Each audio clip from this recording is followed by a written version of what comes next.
this video we are going to discuss another question which is combination sum 2।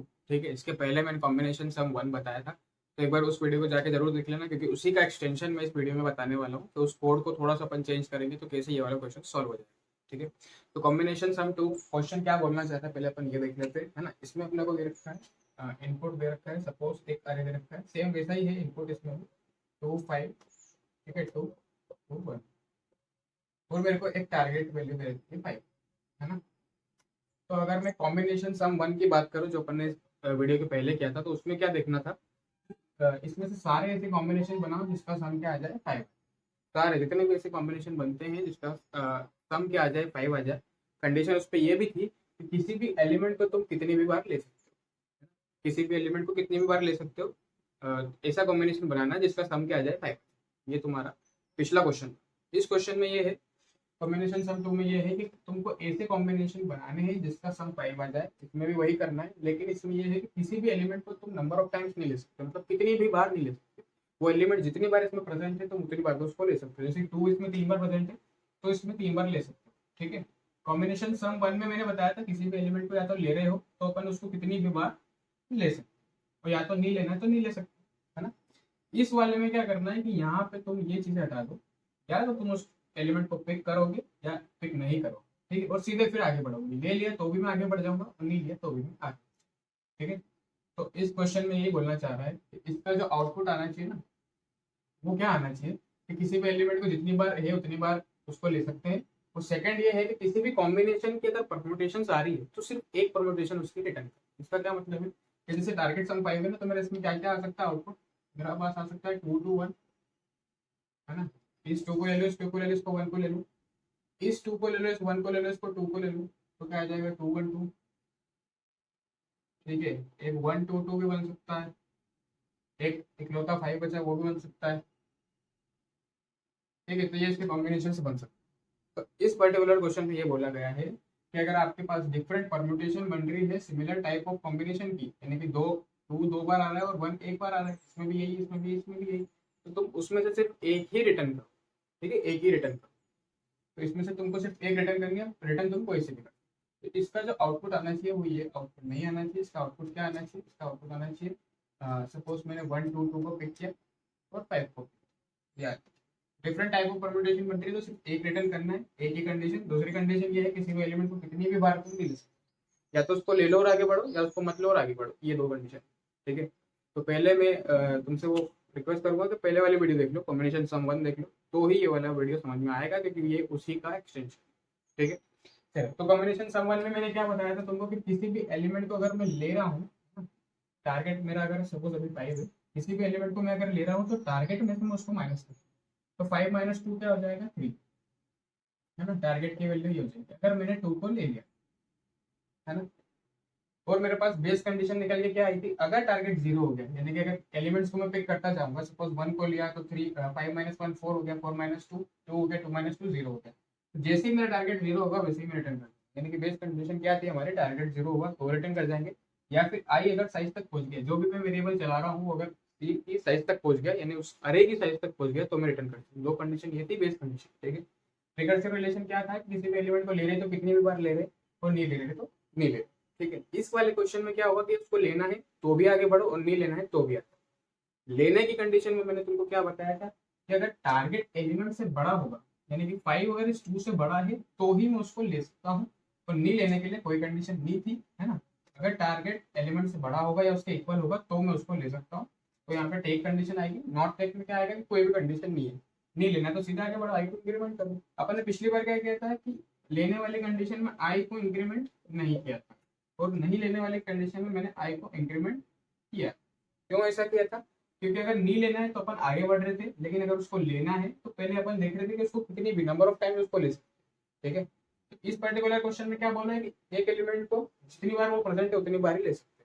तो यहाँ पे भी जब मैं देखूंगा ना कि उसको लेना है टेक, तो टेक वाली कंडीशन पे भी मैं आई को इंक्रीमेंट करूंगा।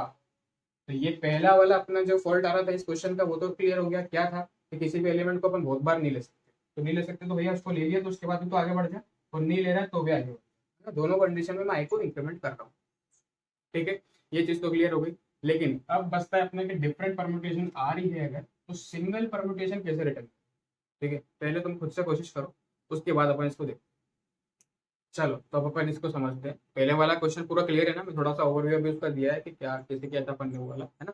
उसमें कैसी कंडीशन आई थी लेने वाली, कैसे नहीं लेने वाली आई थी, क्यों अपन लेने वाले में इंक्रीमेंट नहीं कर रहे थे लेकिन अभी कर रहे हैं। अभी इसलिए कर रहे हैं क्योंकि एलिमेंट को एक ही बार ले सकते हैं, जो एलिमेंट जितनी बार प्रेजेंट है उसको उतनी बार ले सकते हैं, और नहीं लेने की कंडीशन में भी अगर उसको नहीं लेना है तो आगे बढ़ जाए। ठीक है, ये दो कंडीशन तो तुमको अच्छे से क्लियर होगी। दो बेस कंडीशन निकल के आई थी कि अगर टारगेट की वैल्यू 0 हो जाती तो रिटर्न करना है, और आई की वैल्यू साइज से हो जाती तो रिटर्न करना है। ये भी तुमको क्लियर हो गया। अब अपन इसको में देखते हैं कि डिफरेंट परम्यूटेशंस को एक परम्यूटेशन में कैसे चेंज करें, वो अपन इसमें देखते हैं। ठीक है, तो मैं ये करने के लिए अपन एक काम करते हैं। सबसे पहले इस अरे को सॉर्ट करते हैं, इसको सॉर्ट लगाएंगे इसमें। तो सॉर्ट करेंगे तो क्या आ जाएगा, ये 1 2 2 2 और 5 क्या आ जाएगा। अब अपन अपने कोड को एग्जीक्यूट करके इसके पहले आउटपुट लिख के देखते हैं, फिर देखते हैं कि प्रॉब्लम क्या है ना? उसके बाद चेक करते हैं क्या प्रॉब्लम आ रही है। सपोज मेरा आई है, वो यहाँ पे मैंने रखा, आई इक्वल्स टू 0 पे रखा। यहाँ पे मैं गया, टारगेट की वैल्यू कितनी है अभी, 5 है। 5 है, टारगेट की वैल्यू 5 है। 5 is greater than C of 0। C of 0 यानी कि 1 से बड़ा है टारगेट, हाँ है, तो लेने की कंडीशन लेना है, यानी कि 5 माइनस 1 हो जाएगा, टारगेट की वैल्यू हो जाएगी 4। ठीक है, और मैंने 1 ले लिया, मेरे अरे में 1 ले लिया, टारगेट की वैल्यू 4। अब मैं आगे बढ़ गया, आगे बढ़ गया तो आई इक्वल्स टू 1 हो गया। यहाँ पे मैं इंक्रीमेंट कर रहा हूँ ना मैं, तो आगे बढ़ा तो आई आई इक्वल्स टू 1 हो गया। मैंने फिर से चेक किया कि 4 जो है क्या वो 2 से बड़ा है, हाँ बिल्कुल 4 2 से बड़ा है, तो मैं इस 2 को भी ले लूंगा। टारगेट की वैल्यू अब हो जाएगी 2, क्योंकि 4 माइनस 2 2 हो गया, 1 और 2 को मैं ले चुका। ठीक है, आई फिर से आगे बढ़ा तो आई इक्वल्स टू 2 पे मैं आया। ठीक है, आई इक्वल्स टू 2 पे मैं जैसे ही आया, मैंने देखा कि फिर से मैं उसको ले सकता हूँ क्या, तो टारगेट की वैल्यू 2 है, 2 is greater than equals to 2 आ रहा है, हाँ बिल्कुल आ रहा है, तो यहाँ पे भी मैं उसको ले सकता हूँ। तो टारगेट की वैल्यू क्या हो गई, 0 हो गई। 0 हो गई, इसके साथ साथ मेरे अरे में ये फिल हो, 1 2 2 आ गया, और टारगेट की वैल्यू 0 हो गई। टारगेट की वैल्यू जैसे 0 हो गई तो मैंने देखा था मेरा कोड यहाँ से रिटर्न हो जाएगा। उसके पहले ही मैं इस वेक्टर को पुश कर लूंगा, जो भी मेरा रिजल्टेंट वेक्टर होगा उसमें मैं इसको पुश कर लूंगा। तो अभी मेरे आउटपुट में क्या आ गया, जैसे मैं एक बड़ा वेक्टर रिटर्न करने वाला हूँ, उसमें 1 2 2 आ गया। ठीक है, अब आई इक्वल्स टू 2 पे मैं था, मैंने उसमें लेने वाली कंडीशन जब डाली और मैं ऊपर गया तो मैं रिटर्न। ठीक है, अब ये वाली कंडीशन पूरी हो चुकी तो मैं इस पे आऊंगा नहीं लेने वाली। ठीक है, तो जैसे इस 2 को मैं नहीं ले रहा हूँ अगर, है ना, नहीं ले रहा हूँ, यानी कि इस कंडीशन में मैं आ रहा हूँ नहीं लेने वाली कंडीशन में, तो मेरा अभी ये अरे जो था मेरा जिसको मैं फिल कर रहा था वो 1 और 2 ही लेगा। ये वाला 1 डाला, ये 2 डाला। ठीक है, टारगेट की वैल्यू 2 थी, इसको मैंने नहीं लिया, मैं आगे बढ़ गया, मैं इस पे आया आई इक्वल्स टू। इसको फिर से मैं चेक करूंगा कि क्या 2 मेरा टारगेट इसके इक्वल है, इससे बड़ा है, हाँ है बिल्कुल है, तो इसको मैं ले सकता हूँ क्या, बिल्कुल ले सकता हूँ। तो 2 इक्वल्स टू 2 माइनस 2 0 हो जाएगा, और वापस मेरा यही वाला अरे आगे बन जाएगा। देख रहे हो, यही वाला अरे वापस आके मिल गया जो मैंने पहले डाल चुका हूँ। अब ये मिला तो सही, टारगेट की वैल्यू 0 हो गई, वापस ऊपर जाएगा तो रिटर्न करेगा कोड, रिटर्न करेगा, यानी कि क्या होगा कि ये वाला वेक्टर भी इसमें पुश हो जाएगा, 1 2 2।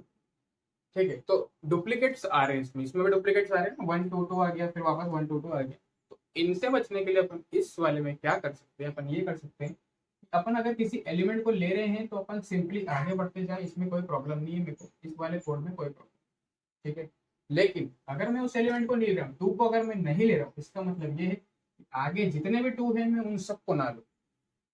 समझ में आ रहा है, इस 2 को मैंने लेके देख लिया, और अगर मैं नहीं ले रहा हूँ तो जितने भी आगे के 2 हैं उन सबको मैं नहीं लूँ, तभी मेरा एक आएगा। क्या बोलना चाह रहा हूँ मैं, कि जैसे मैंने यहाँ पे 2 को लिया था तो मेरा 1 2 2 आके रिटर्न हो गया था, एक बार मेरे रिजल्टेंट में ये पुशबैक हो गया था। लेकिन अगर मैंने इसको नहीं लिया, ये नहीं लिया, इसके पहले मैं ये यहाँ पे मैं एक कंडीशन डाल देता हूँ। ठीक है, यहाँ पे क्या कंडीशन डाल देते हैं, आगे भी चेक कर लेगा, अगर आगे भी 2 है तो उसको भी स्किप करो। ठीक है, जैसे इसके आगे भी 2 है, इसको भी नहीं लेना, आगे इस पे आ जाओ सीधे। ठीक है, अब मैं 5 की बात करूँ, अब मैं 2 की बात नहीं करूँ। इससे क्या होगा ना, तुम्हारी परम्यूटेशन यूनिक आए। ठीक है, तो अपन ने क्या देखा, अगर एलिमेंट को अपन ले रहे हैं तो ठीक है, उसको ले सकते हैं तो अपन लेके आगे बढ़ जाएंगे, लेकिन अगर उसको नहीं ले रहे हैं तो ये अपन उसमें सुनिश्चित करें, ये अपन उस पर श्योर हो कि आगे वाला एलिमेंट वो नहीं होना चाहिए। यानी कि 2 को अगर मैं नहीं ले रहा हूँ तो जितने भी आगे के 2 हैं उन सबको नहीं लेना और फिर चीजें आगे बढ़ना है। बस ये इसमें कंडीशन थी। दो कंडीशन अपन ने इसमें नहीं पढ़ी, क्या पढ़ी, सबसे पहले तो मैंने यहाँ पे भी मैं आई को इंक्रीमेंट कर रहा हूँ, जब मैं किसी भी एलिमेंट को प्रेजेंट है उसको ले रहा हूँ तो भी इंक्रीमेंट कर रहा हूँ। क्यों कर रहा हूँ, क्योंकि उसको मैं यहाँ पे कितनी भी बार नहीं ले सकता हूँ, 5 को मैं 10 टाइम्स नहीं ले सकता। ठीक है, उसको एक ही बार ले सकता हूँ या फिर नहीं ले सकता, दो कंडीशन। तो लेने में भी इंक्रीमेंट किया, नहीं लेने में भी इंक्रीमेंट किया। यहाँ पे बस एक कंडीशन डालनी है कि भैया आगे वाले एलिमेंट को चेक करते जा कि अगर वो भी सेम आ रहे हैं, मेरे पर्टिकुलर एलिमेंट जो नहीं ले रहा हूँ उसके सेम आ रहे हैं, तो मैं सारे एलिमेंट को स्किप करके सीधा आगे पूछ। ठीक है, अगर ये करेंगे तो आंसर बिल्कुल आ जाएगा। अब तुम्हारा कभी भी इसमें 1 2 2 नहीं आने वाला, 1 2 2 कभी नहीं आने वाला, सिर्फ 5 एक बार और आ जाएगा, 5 आ जाएगा, तो ये तुम्हारा रिक्वायर्ड आउटपुट है। ठीक है, तो रिकर्शन के क्वेश्चंस बहुत सिमिलर होते हैं, कंसेप्ट बहुत सिमिलर होते हैं। अगर तुमने दो चीज पकड़ ली ना तो सारे रिकर्शन के क्वेश्चन सॉल्व हो सकते हैं, कोई बिल्कुल परेशानी नहीं आएगी। क्या चीज है? रिकर्सिव रिलेशन और बेस कंडीशन। ठीक है, बेस कंडीशन अपन ने देखी थी कि यार आई, ये वाली भी ध्यान रखना कि अगर आई सी डॉट साइज तक पहुंच जाए, यानी कि 0 1 2 3 4, आई की वैल्यू एक बार इंक्रीमेंट होकर कहीं ना कहीं से 5 भी हो जाएगी, है ना।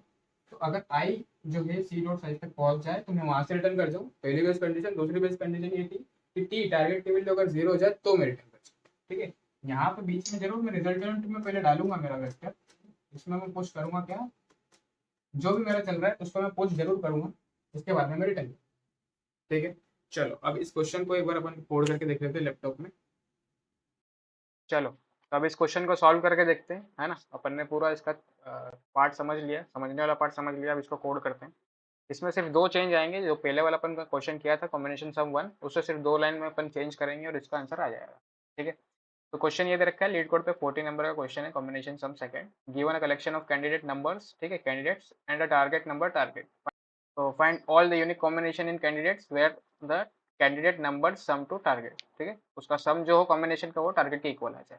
ईच नंबर इन कैंडिडेट्स में only be used once in the combination. किसी भी नंबर को अपन जितनी बार वो प्रेजेंट है उतनी ही बार यूज कर सकते हैं, उससे ज्यादा बार अपन उसको यूज नहीं कर सकते। ये वाली लाइन ये बोल रही है। ठीक है, note the solution set must not contain duplicate combination, इसका मतलब वही होगा।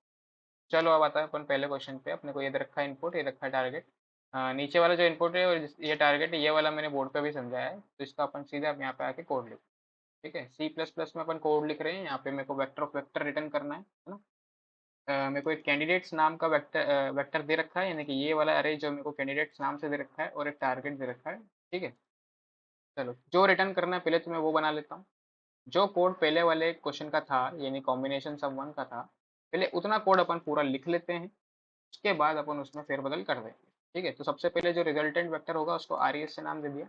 इसमें जो वेक्टर्स पुश करने वाले हैं अपन, उसको मैं आंसर नाम दे देता हूँ इस बार। ठीक है, आंसर नाम दे दिया। इंट आई इक्वल्स टू 0, आई को अपन 0 पे रखते हैं, फिर अपन आखिरी तक चले जाएंगे। ठीक है, इसके बाद मैं फंक्शन कॉल करता हूँ, क्या सॉल्व में अपन अपन फंक्शन बनाएंगे जिससे रिकर्सिवली उसको कॉल करेंगे बार बार। तो उसमें मैं रिजल्ट पास कर दिया, आंसर पास कर दिया, आई पास कर दिया, और अपन कैंडिडेट्स पास कर देते हैं इसमें, है ना। इसका यूज होगा, टारगेट का यूज होगा, तो टारगेट पास कर दो भाई। पैरामीटर्स क्या होगा, एक तो रिजल्टेंट वेक्टर हो गया, उसके अंदर जो वेक्टर पुश करेंगे वो एक आंसर, वो वेक्टर ले लिया अपन ने। आई की वैल्यू ले ली 0, 0 से स्टार्ट कर रहे हैं। कैंडिडेट्स वेक्टर ले लिया, जो वेक्टर अपने को लेना है वो ले लिया, है ना। उसके बाद टारगेट ले लिया, टारगेट की वैल्यू यहाँ पे आ गई।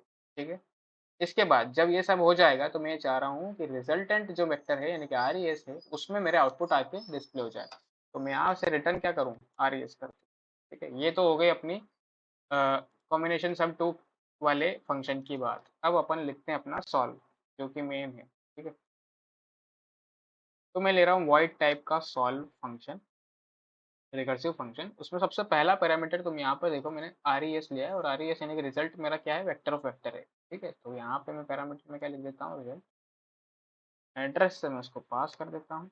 ठीक है, ये उसके बाद मैंने क्या लिया है, आंसर, यानी कि वो सिंगल वेक्टर है तो अपन वेक्टर ले लेते हैं, आंसर।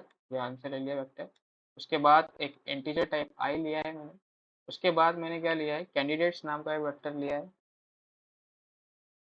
तो मैं यहाँ पे ना कैंडिडेट्स नाम का वेक्टर जो है ना, उसको मैं सी से ले लेता हूँ, ताकि क्या है ना, बार बार पूरा कैंडिडेट ना लिखना पड़े। तो मैंने यहाँ पे सी से उसको ले लिया। टारगेट है तो मैं इंटीजर, टारगेट है तो इंटीजर टी ले लेता हूँ टारगेट के लिए। चलो, बेस कंडीशन जो दो थी वो बेस कंडीशन लिख लेते हैं। क्या सबसे पहले बेस कंडीशन क्या आएगी कि अगर टी मेरा 0 हो जाए, टारगेट की वैल्यू 0 हो जाती है, तो मेरे को क्या करना था, सबसे पहले मेरे रिजल्टेंट जो मेरा वेक्टर है उसमें मैं पुश कर देता हूँ। ये पूरा अपन वही कोड लिख रहे हैं जो पहले वाले कॉम्बिनेशन सम का था, उसमें मैं पुश कर देता हूँ क्या, आंसर, है ना। और फिर मैं रिटर्न कर देता हूँ। चलो ये वाली लाइन समझा भी देता हूँ क्या होगा। जैसे मेरा टारगेट की वैल्यू 0 हो गई, इसका मतलब ये है कि मुझे ऐसा वेक्टर मिल चुका है जिसका कॉम्बिनेशन सम क्या है, इक्वल्स टू टारगेट है। ठीक है, तो मैं उसको रिजल्टेंट में डाल देता हूँ। वेक्टर ऑफ वेक्टर है आरईएस, आरईएस क्या है, वेक्टर ऑफ वेक्टर, उसमें मैं वेक्टर पुश कर देता हूँ जो वेक्टर मेरे को मिल चुका है, उसके बाद रिटर्न कर दिया। और एक और कंडीशन क्या थी कि अगर आई इक्वल इक्वल हो जाए क्या सी डॉट साइज ना, अगर उसकी साइज के बराबर हो जाए तो भी मेरे को रिटर्न मारना है। ये दो कंडीशन तो हो गई हमारी बेस कंडीशन। ठीक है, इसके बाद अपन बात करते हैं क्या, सबसे पहले लेने की कंडीशन देखो। तो लेने में क्या था कि अगर इफ मेरा t target is greater than equals to आ जाए मेरे एलिमेंट के, ठीक है, तो मैं उसको ले सकता हूँ। लेने के लिए मैं उसको आंसर में पुश करूंगा। ठीक है, मैंने उसको आंसर में पुश कर दिया, ये सी ऑफ आई को। ठीक है, उसके बाद मैं फंक्शन कॉल करूंगा कि हाँ भाई मैंने ले लिया है, अब आगे तुम प्रोसीड करो, अगले वाले एलिमेंट को देखो उसको लेना है कि नहीं लेना है। सॉल्व में पहले मैंने आर ई एस पास किया, आंसर पास किया, उसके बाद आई की वैल्यू मैं यहाँ पे इंक्रीमेंट करूंगा। पहले मैं इंक्रीमेंट नहीं कर रहा था। ठीक है, इसमें मेरी यहाँ पे वैल्यू इंक्रीमेंट होगी। अभी बोर्ड पे समझा अपन ने क्यों होगी, क्योंकि किसी भी एलिमेंट को ले सकती है या नहीं ले सकती, नंबर ऑफ टाइम्स उसको नहीं लेना है। ठीक है, आई की वैल्यू इंक्रीमेंट कर दी। उसके बाद क्या होगा, क्या है मेरा अगला सी है। ठीक है, मैंने यहाँ पे सी पास कर दिया और टारगेट है, तो टारगेट में से मैंने माइनस कर दिया वो वाला एलिमेंट, क्योंकि मैं उसको ले चुका हूँ। मैंने बताया था ना कि अगर पहला एलिमेंट 2 है, इसको मैं ले रहा हूँ, तो मैं टारगेट में से 5 में से 2 माइनस करूंगा ताकि टारगेट 3 हो जाए। इस तरीके से टारगेट जब 0 होगा तो मैं रिजल्ट में पुश कर दूंगा आंसर को। चलो ये हो गया। इसके बाद एक और कंडीशन डालनी पड़ेगी कि आंसर में से हम क्या करें, वापस उस एलिमेंट को पॉप बैक करें। क्यों करें, इसका रीज़न पता है कि नहीं। पहले वाली वीडियो में भी मैंने बताया था और उसकी पहले वाली वीडियोस में भी मैंने बताया है। ठीक है, ये वाली कंडीशन जो है ना, ये बैक ट्रैकिंग का परिणाम है, क्योंकि बैक ट्रैकिंग लग जाती है उसी वजह से ये कंडीशन डालनी पड़ती है। क्यों डालनी पड़ती है, क्योंकि क्या होता है ना कि अगर किसी भी एलिमेंट को मैं ले रहा हूँ, ठीक है, उसके बाद मैंने इस सॉल्व फंक्शन को कॉल किया तो मैं आगे बढ़ गया, है ना। तो मैं क्या चाह रहा हूँ कि जब मैं वापस आ जाऊँ इस इफ कंडीशन के बाहर आऊँ ना, तो ये वाला एलिमेंट जो मैंने लिया था उसके लिए मैंने प्रोसीड किया, तो उस एलिमेंट को मैं वो हटा भी तो दूँ, है ना। तभी तो मैं नीचे वाली कंडीशन मेरी सही चलेगी, नहीं तो फिर क्या होगा ना, आंसर में उटपटांग आंसर आएंगे, मतलब कोई भी वैल्यू बार बार आ जाएगी, तुम्हारा आंसर सही नहीं है। ठीक है, तो ले लिया, आगे की वैल्यूज देख ली, सॉल्व करा उसको और फिर उसको हटा भी दिया ताकि भैया लेके देख लिया। ठीक है, बात ये हो गई कि लेके उसको देख लिया, हटाया उसको। चलो अब नहीं लेने की कंडीशन, नहीं लेने की कंडीशन क्या थी तुमको याद हो तो सीधा सीधा मैं क्या करता हूँ, सॉल्व फंक्शन में मैं रिजल्ट पास किया, आंसर पास किया, आई को मैंने इंक्रीमेंट कर दिया, है ना, नहीं ले रहा हूँ तो सीधा आई को बढ़ा दूंगा मैं, और फिर सी पार्ट कर दिया, सी पास कर दिया, सी मतलब कैंडिडेट पास कर दिया, अरे पास कर दिया और टारगेट को टी से पास किया। इसमें मैं टारगेट में से सी की value C of I minus नहीं कर रहा हूँ क्योंकि मैं उसको नहीं ले रहा हूँ। ठीक है, सिर्फ इतना सा फर्क था। अब मैंने तुमको क्या बोलता है, इस वाले कोड में दो चेंजेस है, ये वाला कोड तो पूरा उसका लिख लिया अपन ने, सिर्फ इसमें मैंने यहाँ पे प्लस आई भी अभी लगा दिया है। ये वाला कोड पूरा कॉम्बिनेशन सम वन का हो गया। इस कोड में दो चेंजेस थे, पहला चेंज क्या था कि आई प्लस वन, उसको लेने पे अभी मैं यहाँ पे क्या करूँ, इंक्रीमेंट करूँ आई को। तो दूसरा चेंज क्या था, मैंने तुमको क्या बताया, दूसरा चेंज मैं यहाँ पे एक इंटीजर टाइप के वेरिएबल बना लेता हूँ। मैं देख लूंगा ना आगे के कितने एलिमेंट्स हैं जो सेम आ रहे हैं, अगर सेम होंगे, जैसे कि मेरे को टू था, टू मेरे को नहीं लेना था, तो आगे अगर बार बार टू आ रहा है तो मैं सबको ना लूँ और सीधा फाइव पे पहुंच जाऊँ। अभी वाले केस में ऐसा था। ठीक है, तो मैं यहाँ पे वाइल देख लेता हूँ कि भैया जब तक सी ऑफ आई इक्वल इक्वल आ रहा हो मेरे सी ऑफ आई प्लस के, ठीक है, तब तक मैं के को इंक्रीमेंट करता जाऊँ। ठीक है, समझ आया ना ये क्या लिखा है मैंने। सी ऑफ आई अगर सी ऑफ आई प्लस के इक्वल है तो के को इंक्रीमेंट करते जाओ, के की वैल्यू बढ़ती जाएगी, यानी कि सी ऑफ आई पहले सी ऑफ आई से चेक करेगा, के की वैल्यू जीरो इनिशियली, तो फिर वन से चेक करेगा, आई प्लस वन से चेक करेगा, फिर आई प्लस टू से चेक करेगा, जब तक करता जाएगा। इसमें तुमको एक कंडीशन और डालनी पड़ेगी, यहाँ से काम नहीं होगा बाबा। क्या डालनी पड़ेगी, I plus K not equals to C dot size. अगर आई प्लस के सपोज करो कि सी डॉट साइज तक ही पहुंच गया, यहाँ पे क्या लिख रहे हो, सी ऑफ आई प्लस के, सी ऑफ आई प्लस के मतलब तुम सी कैंडिडेट अरे में आई प्लस के को एक्सेस कर रहे हो, और अगर वो सी डॉट साइज ही हो गया तो तुम उसको एक्सेस कैसे करोगे, यहाँ पे एरर आ जाएगी ना। इसीलिए मैं क्या करूंगा, पहले डाल देता हूँ ये स्टेटमेंट और एंड एंड डाल देता हूँ। ठीक है, ये वाला स्टेटमेंट अगर तुम सोचो कि यार ये वाला स्टेटमेंट यहाँ से हटा के मैं इसके बाद डाल दूँ, इसके बाद डाल दूँ, तो भी ये वर्क नहीं करेगा। क्यों नहीं करेगा, क्योंकि मैं एंड एंड में क्या होता है ना कि पहले वाली कंडीशन पहले चेक होती है, अगर वो फॉल्स हो गई तो दूसरी चेक ही नहीं होती है।